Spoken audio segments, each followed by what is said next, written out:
આ જંગલની ખાસ એક વાત છે કે આ જગ્યા ખૂબ ખાસ છે મારા માટે અને હરેક વ્યક્તિ માટે, કારણ કે આ જંગલમાં રામ ભગવાન આવીને વસવાટ કરીને ગયા હતા અને અહીં વાસ કરીને ગયા હતા એવું માનવામાં આવે છે અને હું પણ માનું છું.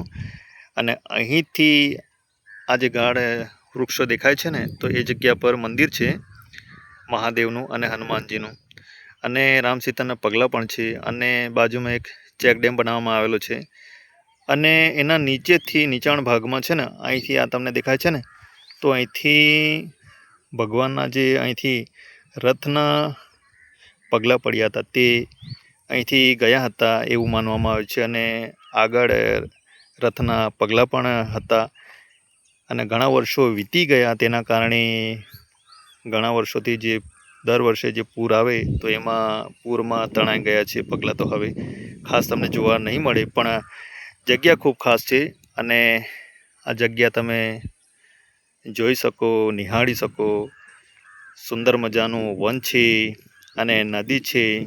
હાલમાં નદીમાં પાણી ઓછું છે અને ડેમ જે બનાવેલો છે ને ત્યાં ખૂબ ઘણું પાણી છે. તમને નજીક જઈને બતાવું.